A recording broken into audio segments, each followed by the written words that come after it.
Hello, everyone, and welcome to the commentary for Transformers Nexus, Chapter 5. Now, not a whole lot happens in this chapter.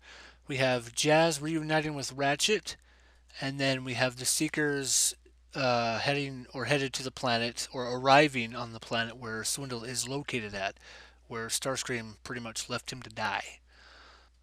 But right here we have Ratchet realizing that the Nexus is moving, which is a bad sign for the Autobots.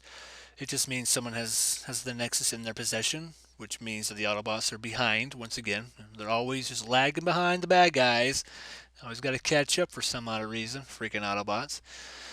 But here's the reunion with Jazz and Ratchet, and it's somewhat emotional for Ratchet because he was unable to save Jazz, and that's hard on Ratchet. You know, he's a medic. His job is to help the wounded Transformers, to bring them back, to keep them from dying, and he was unable to do that with Jazz, and that's always stayed with Ratchet. That's always just hung around and bothered him. But now he has a moment with Jazz. It's not the ideal moment. It's not the ideal reunion for the two. You know, I'm pretty sure they would preferred under better circumstances or whatever. But they're already discussing, how to avoid sideswipe, what to do next.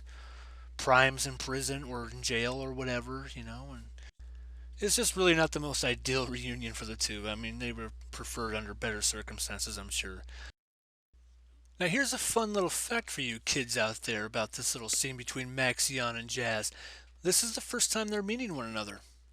Because, Maxion and Scourge are kind of two different characters.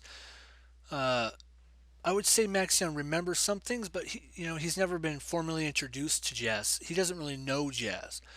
And the only reason why he reacted the way he did was because he's read up on history. From the moment he became Scourge to the moment he returned as Maxion, he read up on everything that happened. All the battles, all the main players in the war. All the heroes and stuff like that. So he did his research. Because he missed a lot. He was Scourge for a very very long time, and he missed quite a bit. So yeah, he studied, and Prime and Jazz were close friends. So in a way, Maxion feels like he's just as close to Jazz as Prime was. Now this scene with Starscream and the Combaticons is funny in that it's not a G1 reference. It is not. I completely forgot that Starscream created the Combaticons, or got him to follow him, or whatever it was that he did. I completely forgot about that. So this was just a happy accident. This was not a G1 reference. I didn't know until I was reminded in the comments. Somebody pointed it out. I was like, oh yeah, and I was just kind of playing it off like, yeah, I planned that the entire time, and I really didn't. I really didn't. I think it was a culmination of the Combaticons being released, and me wanted to see combiners in Nexus. So I was like, I'll just use the Combaticons and have Starscream, kind of recreate them in a way. Because they already existed. Because, we've seen Onslaught later in TF3. We saw Brawl in the beginning in TF1. That is the same Brawl, just with upgrades. He's has a new body in TF1, but that is the same character. He was once a Combaticon, but the Combaticons were slowly destroyed one by one.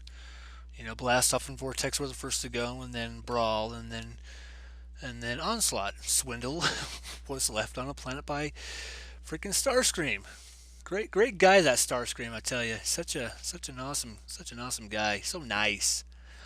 Um, but yeah, here's the deal. I think they're making, or whatever's going on right now. You go destroy Earth and get revenge on the ones who interfered with our war. So here's something I want to clear up with Swindle here in a moment. He's going to fly off of that planet.